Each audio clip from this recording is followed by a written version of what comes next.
Good morning 11 science. मैं हूं मनोरमा भारद्वाज और आज हम चैप्टर नंबर 1 जिसका नाम है some basic concepts of chemistry के अंतर्गत डाल्टन एटॉमिक थ्योरी के बारे में बात करेंगे। हालांकि डाल्टन एटॉमिक थ्योरी को आप लोग 9th क्लास में पढ़ के आ चुके हैं, बट बेटा फिर भी मैं आपको यहाँ पर इसको थोड़ा सा समझाने की कोशिश करूँगी, ठीक है। वैसे भी ये जो चैप्टर है इसका लगभग हम ये कहेंगे 50% पार्ट जो है वो आप 9th क्लास में पढ़ के आ चुके हैं, बट हम थोड़ा सा आपको रिमाइंड कराने की कोशिश करेंगे कि आखिरकार हम लोग क्या क्या पढ़ के आ चुके हैं। तो डाल्टन एटॉमिक थ्योरी की अगर हम लोग बात करेंगे तो डाल्टन एटॉमिक थ्योरी जो है वो सबसे पहले ये कहती है कि कोई भी मैटर को हम लोग पहले ही डिफाइन कर चुके हैं। तो मैटर जो है वो एक्सट्रीमली स्मॉल पार्टिकल से मिलकर के बना होता है। वो पार्टिकल्स इनडिविजिबल हो सकते हैं, दैट मीन्स आप उसको फर्दर डिवाइड नहीं कर सकते और उन पार्टिकल्स को एटम्स के नाम से जाना जाता है, ठीक है। मैं दोबारा से समझाती हूँ कि जो मैटर है वो एक्सट्रीमली स्मॉल पार्टिकल से मिलकर के बना होता है। वो पार्टिकल्स इनडिविजिबल होते हैं और उन पार्टिकल्स को एटम्स के नाम से जाना जाता है। दूसरा जो है पोस्टुलेट इसका ये कहता है कि एटम जो होते हैं, अगर आप सेम सब्सटेंस का एटम लेते हैं तो उसकी सारी प्रॉपर्टीज़ जो है वो सारे रेस्पेक्ट में जो है वो सेम होंगे। दैट मीन्स उनका साइज सेम होगा, उसका मास सेम होगा, उसकी केमिकल प्रॉपर्टीज़ जो हैं वो सेम होंगी। इसको हम अगर एग्जाम्पल के थ्रू समझें तो ज़्यादा बेहतर रहेगा। जैसे कि अगर हम आपसे कहें कि मान लीजिए कि आपने कहीं से एक आयरन का पीस लिया, ठीक है।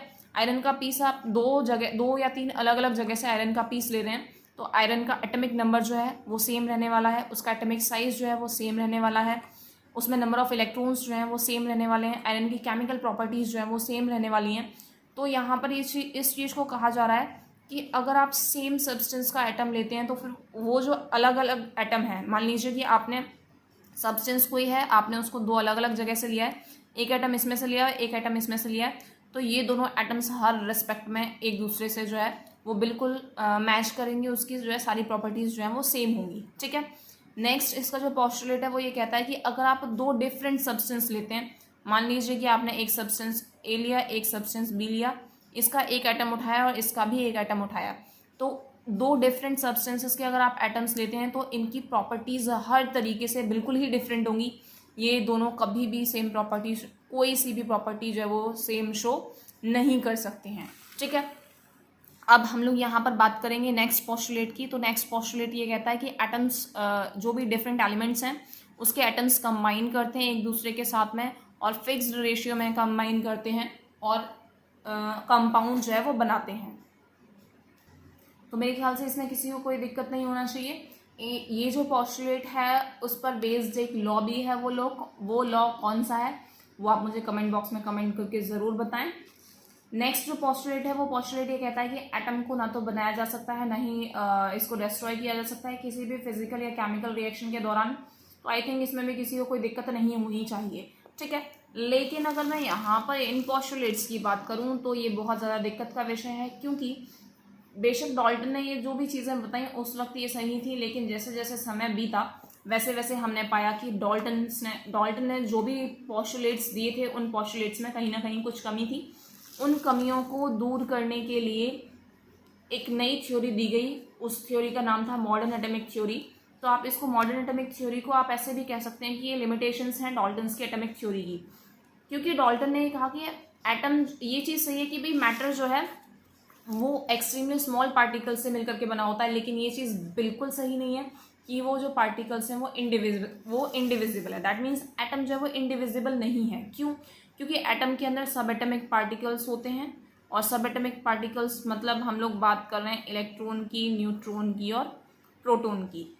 क्योंकि एटम जो है वो सब एटमिक पार्टिकल से मिलकर के बना है, तो दैट मीन्स हम अब ये नहीं कह सकते कि एटम जो है वो इंडिविजिबल है, ठीक है। एटम जो है वो मैटर की बेसिक यूनिट ज़रूर है, लेकिन हम लोग ये नहीं कहेंगे कि वो इंडिविजिबल है। दूसरी चीज़ ये कि उन्होंने ये कहा कि अगर आप सेम सब्सटेंस के एटम्स अगर आप ले रहे हैं, दो डिफरेंट एटम्स, तो वो हर तरीके से सेम होंगे। तो ये चीज़ बिल्कुल परफेक्टली सही नहीं है, क्योंकि हम लोग एग्जाम्पल के तौर पर यहाँ पर आइसोटोप्स का एग्जाम्पल ले सकते हैं। जैसे कि मैंने यहाँ पर आपको क्लोरीन का एग्जाम्पल लेकर के दिखाया कि क्लोरीन के दो आइसोटोप्स होते हैं। बेशक इनका एटॉमिक नंबर सेम है, एटॉमिक साइज सेम है, लेकिन इनका एटॉमिक मास जो है वो डिफर कर रहा है। जबकि जो पोस्टुलेट है वो ये कहता है कि अगर अगर आप सेम सब्सटेंस के अगर आप दो एटम्स उठाते हैं तो हर रेस्पेक्ट में सेम होंगे। तो ये जो चीज़ है ये बिल्कुल गलत साबित हुई आइसोटोप्स के केसेस में। इसी तरीके से उन्होंने कहा था कि अगर आप डिफरेंट एलिमेंट्स के एटम्स को उठा रहे हैं तो वो पूरी तरीके से मतलब डिसिमिलर होंगे, बिल्कुल डिफरेंट होंगी, उनकी प्रॉपर्टीज़ जो होगी वो बिल्कुल डिफरेंट होगी। लेकिन अगर हम लोग यहाँ पर बात करें आइसोबार्स की, तो आइसोबार्स की अगर हम लोग बात करेंगे तो आइसोबार्स के केस में यहाँ पर कहा जा रहा है कि जैसे कि मैंने आपको एग्जांपल दिया कि कैल्शियम और आर्गन है, दोनों के एटॉमिक मास जो है वो सेम है, हालांकि उनके एटॉमिक नंबर जो है वो डिफरेंट है। जबकि जो डाल्टन है उन्होंने इस चीज़ को बोला था कि अगर डिफरेंट सब्सटेंस है तो सारी प्रॉपर्टीज़ डिफरेंट होंगी। जबकि मॉडर्न एटॉमिक थ्योरी जो है वो ये कहती है कि अगर आप डिफरेंट एलिमेंट्स भी ले रहे हैं तो उनका जो उनमें कुछ प्रॉपर्टीज़ जो हैं वो सेम भी पाई जा सकती हैं। तो मैं हल्का सा एक बार क्विक रिवीजन दूंगी मॉडर्न एटॉमिक थ्योरी का। उन्होंने कहा कि एटम जो है वो उसको हम इंडिविजिबल नहीं मान सकते। दूसरी चीज़ कि अगर सेम एलिमेंट है तो उसकी प्रॉपर्टीज़ डिफरेंट भी हो सकती हैं, और डिफरेंट एलिमेंट है तो उसकी प्रॉपर्टीज़ सेम भी हो सकती हैं। मैं उम्मीद करती हूँ कि आपको ये समझ में आया होगा। अगर आपको कहीं पर कोई भी दिक्कत है तो फिर आप पूछ सकते हैं। Thank you.